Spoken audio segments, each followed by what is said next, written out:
will hear part of a lecture on art and culture in the Indonesian island of Bali. First, you have some time to look at questions 1 to 10. In the exam, you would have 40 seconds to look at the questions. Pause the recording for 40 seconds now. Now listen carefully and answer questions 1 to 10. Last week, we looked at the traditional art of Japan. In this week's lecture, we're going to move south and look at the very special way in which art has developed in the beautiful island of Bali, which is now part of Indonesia. I'll begin by giving you a brief historical overview. It's thought that the first inhabitants of Bali were farmers who arrived around 3000 BC, at the beginning of the Iron Age. They probably originally came from China, and in Bali they cultivated rice and built temples ornamented with wood and stone carvings and statues. The Hindu religion was introduced in the 14th century AD, and this has remained the main religion on the island. This was an important period in the artistic development of the island, when sculptors, poets, priests and painters worked together in the service of the ruling families. Rather than painting everyday scenes, artists concentrated on narrative paintings illustrating the epic stories of Hinduism. Bali's rich natural resources have always made it an alluring goal for merchants, and from the 17th century onwards, Dutch ships visited the island to trade in spices and luxury goods. Gradually, the old royal families lost their power, and eventually, in 1906, the Dutch East Indies Company was founded, and the island became a colony. In the 20th century, art then took on a very different role, as a tool accessible to everyone in the fight of the Balinese people against colonization, rather than as the property of a minority.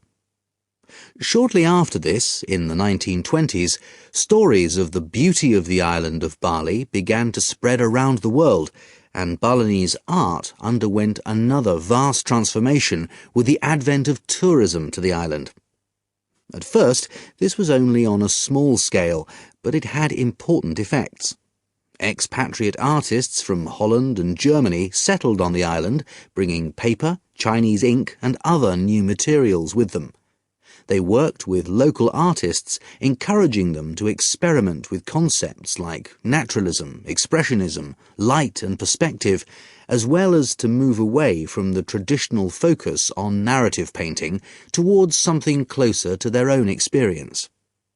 When independence came in 1945, this desire for an art to match a new national identity became stronger, and the traditional narrative paintings started to give way to scenes showing the everyday life of the Balinese people, harvests, market scenes and daily tasks, as well as the myths and legends of their history.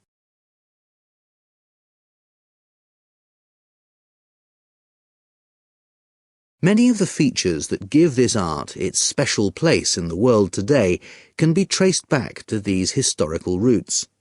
One feature that is rooted in the events of the last century is that today in Bali, the production and the appreciation of art is not restricted to a minority. In fact, there is a famous saying that in Bali, everyone is an artist.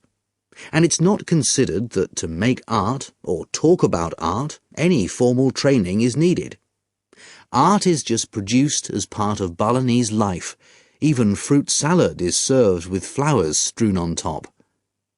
One factor which has contributed to this productivity is Bali's fertility. Over the centuries, the rich soil and the fact that food and shelter are readily available has given the islanders the leisure to develop their arts. While painting, sculpture, carving and music have traditionally been the province of men, women have channeled their creative energy into making lavish offerings to the gods with spectacular pyramids of flowers, fruit and cakes offered at the temples on festival days and celebrations. All these kinds of art still have close links with the religion of the people and are something that people do on a daily basis. Another special characteristic of art in Bali is that it is not generally seen as an individual pursuit. In the West, art is often carried out by the artist on his own, reflecting his own individual worldview in the hope of achieving personal wealth and fame. For Balinese artists, art is something that's done as a group, and many artists may participate in one piece of work. And Balinese art is not restricted to temples and offerings. It decorates objects such as jackets, motorcycles, hotel menus, and so on.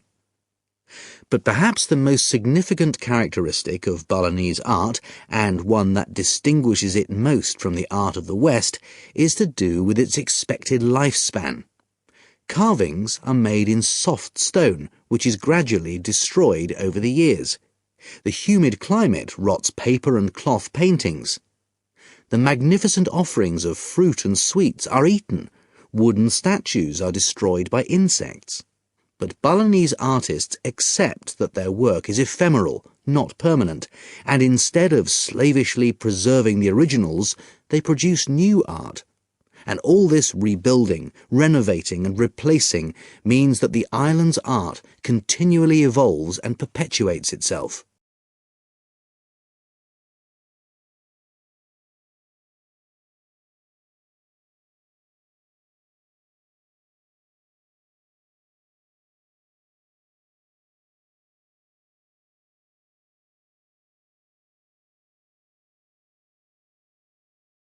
Now turn to section 2.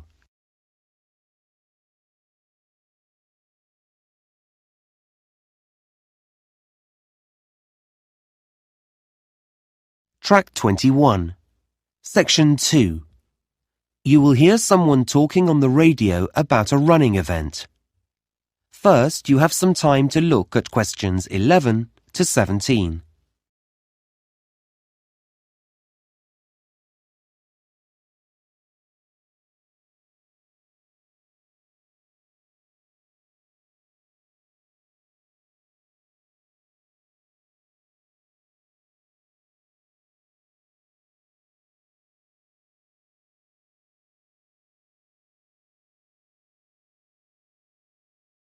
Now listen carefully and answer questions 11 to 17. Now, we're grateful to Fred McKinnon for coming into the studio today to give everyone a few tips about the city marathon that's taking place next Saturday. Thanks, Shweta. Yes, we're all very excited about the big event. Let me just remind listeners that a marathon is a 26-mile or 42-kilometre race, and this year we have 12,000 runners taking part. So, if you're thinking of going out to support the runners, and I know that many of you are, here are some tips to help make your day more enjoyable. First of all, be certain to plan your day. Don't leave everything to the last minute. Many roads are going to be closed. We don't have exact times for these closures yet, but my big advice to you is don't rely on your car to get you anywhere. In fact, the best way to get around the town will be on foot. You may choose to cycle, but you still won't be able to go on roads near the runner's route. Now, we did a broadcast last week in which we told all our runners to wear the right kind of shoes, and I'm going to tell you to put on sensible clothes. A lot of visitors will be coming to the city. You may be hunting for someone in the race that you want to support. The weather may be hot or it may be wet, which leads me on to another thing. Make sure you look at the forecast on Friday night. If it's going to rain, take an umbrella. And if it's going to be hot, take some drinks. However, please don't try to pass these to the runners. We already have hundreds of volunteers who'll be standing on the roadside, so let them give out the drinks. When you get into the town, find yourself a spot to stand in. You may well want to walk up and down the route, but please don't cross the road. There could be thousands of people running towards you, some very tired and not able to focus clearly. We don't want any accidents, and runners don't want obstacles like you in their path. What they do need is your support, particularly when their energies are low, so cheer them on, and for once, don't worry about noise. The louder, the better. Lastly, if you have friends or relatives who are taking part in the run, please don't say that you'll see them at the finish line. If everyone does that, the whole area will be terribly congested and you won't be able to find anyone. Well, that's most of the advice, but I'd like... Before you hear the rest of the talk, you have some time to look at questions 18 to 20.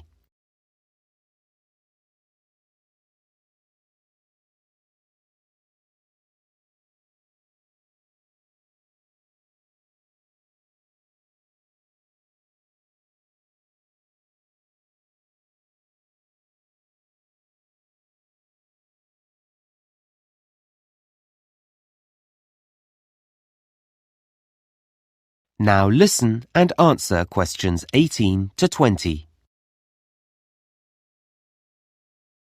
Now, I mentioned transport earlier, and I've just got a few more bits of information about travel on the day. As I said before, roads in the town centre will be closed, but if you need to be picked up at your home, then you could take a taxi some of the way. Unlike the trams and trains, however, they'll be held up on the roads, so passengers shouldn't expect them to be as punctual as they normally are. Don't be put off by this, though. There'll be extra drivers working that day, and you'll get one eventually.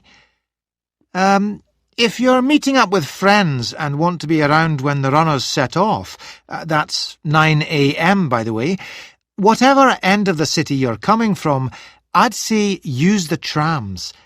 They still have routes that cross roads, and this will inevitably lead to some problems, but they're likely to have more reliable timetables than buses at this time of day.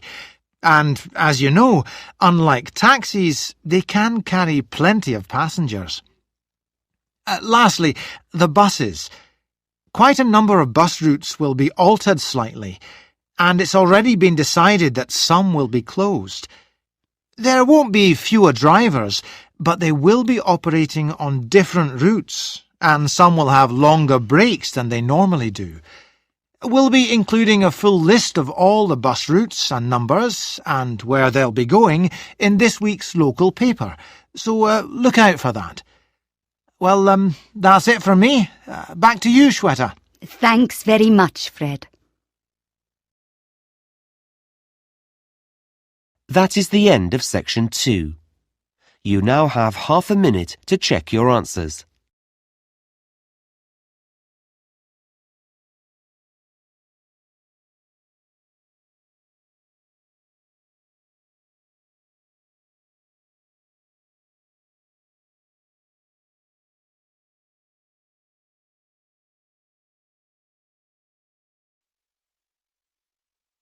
Now turn to section 3 on page 102 of your book. You will hear a student called Sarah talking to her college tutor about some research she has to do as part of her course. First, you have some time to look at questions 21 to 27.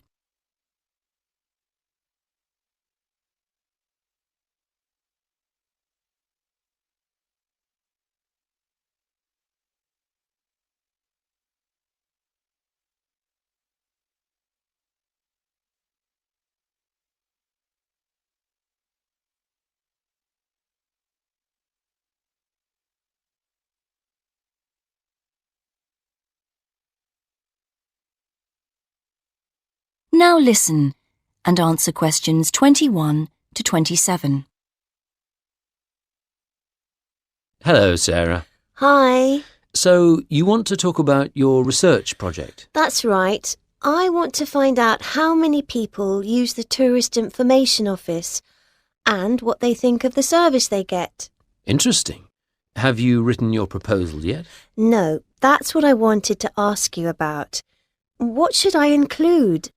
Someone said I should make a list of my aims first. Well, I don't know about a list. A statement of aims is the correct term. It's just a quick summary of what you hope to get out of the project. OK, and should I include other documents I've prepared, like the questionnaire? I'm still working on that. I can check that later, but I think it's good to prepare an information sheet for participants. It would help you to think about interview methods. It'd be good to see that soon. Oh, right. And I want the project to have statistical data, not just to be a collection of opinions. That's good. So that should be clear from the proposal too. Great. So what else must I include in the proposal? Or are some things optional? OK, some things that people normally put in a research proposal don't really apply to you, like any costs involved. That can be really important in some research projects, but as we don't have a budget, it's not something you need to include. Any costs have to come out of your own pocket, I'm afraid. Yes, I understand that. But I do need to know your criteria for choosing who to interview. I've got to check that you're using good sampling principles, for example. Sure. And what about the way I'm going to analyse my findings? That's not essential at the proposal stage on this project, but if you've got some ideas, include them, because it could save time later. OK. And do I need to make it clear how the report will be organised?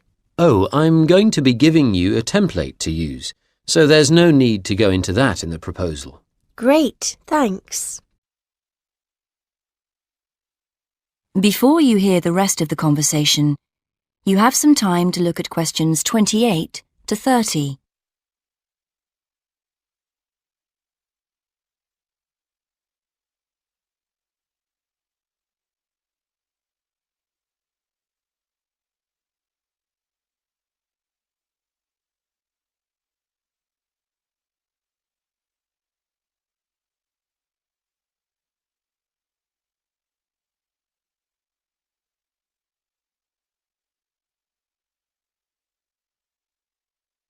Now listen and answer questions 28 to 30. Actually, another thing we could discuss now is making sound recordings of interviews. Oh, right. Do I have to record them all? I could try to get as many as possible, but it'd be rather expensive. Yes, don't worry.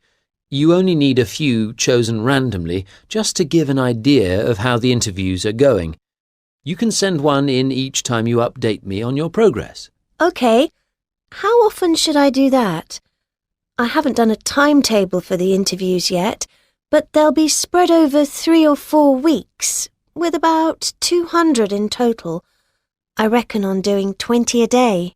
Let me know how you're getting on at the end of each day's interviewing then, whether you've had any problems or not.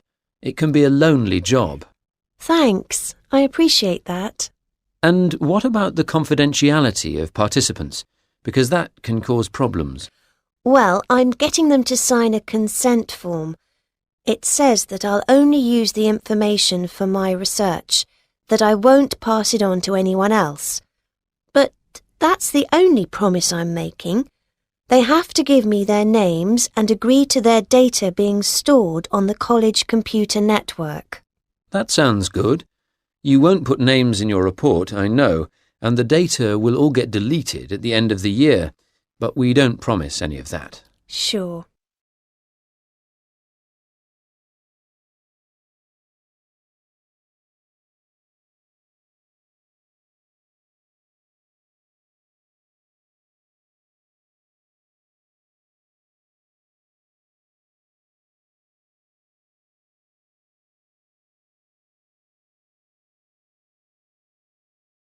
Listening.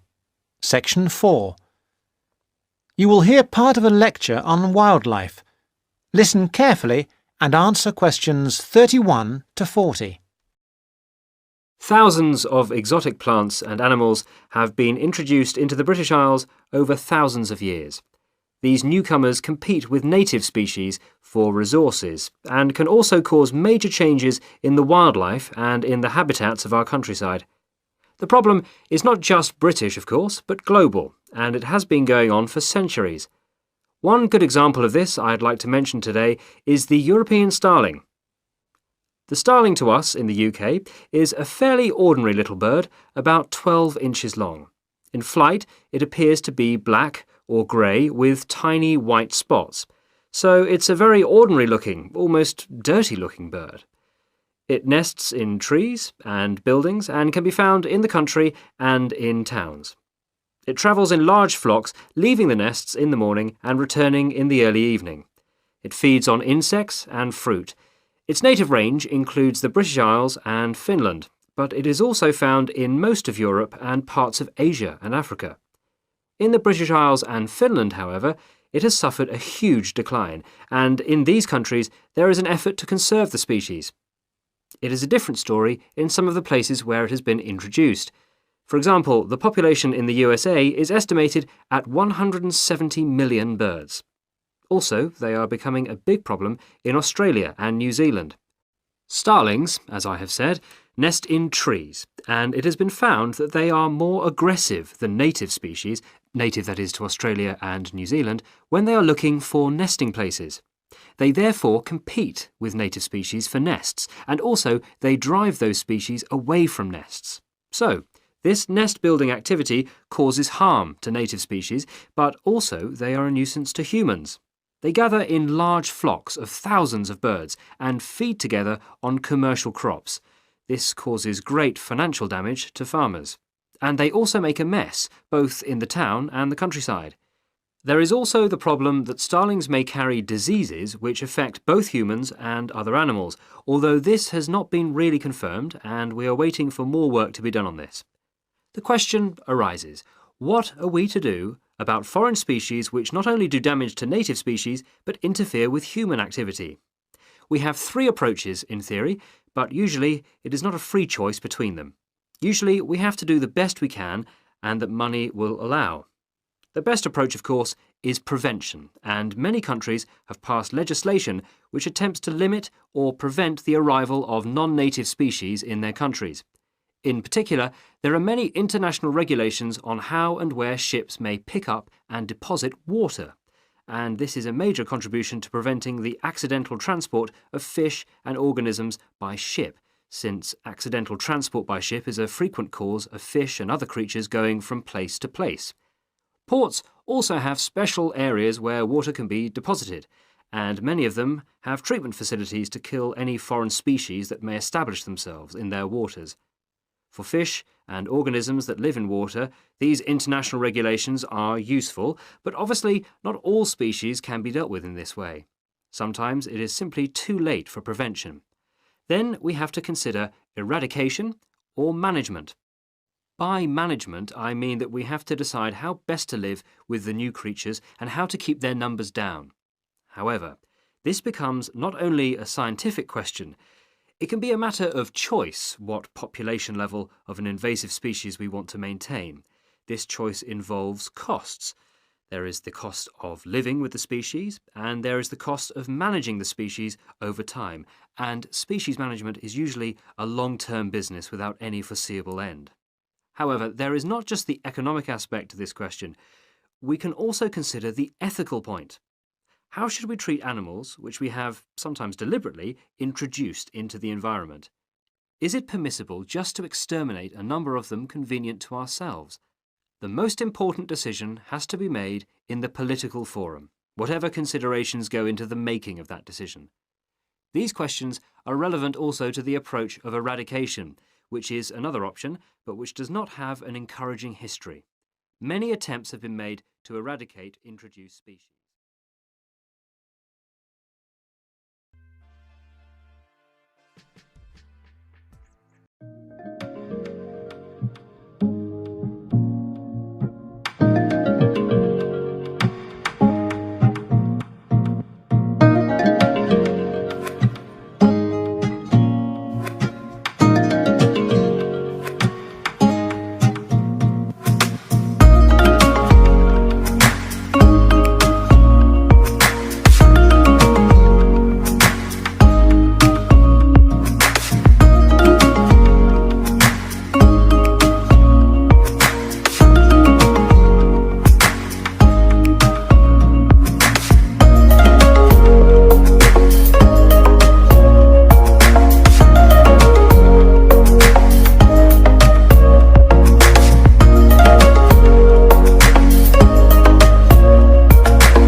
to end in fire, then we shall all burn together.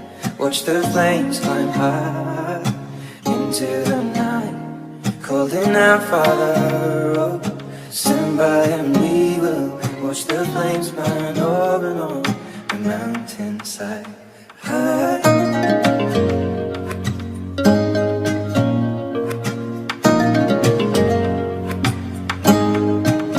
And if we should die tonight, we should all die together. Raise a glass of wine for the last time, holding out, Father, oh, prepare as we will watch the flames burn over and over.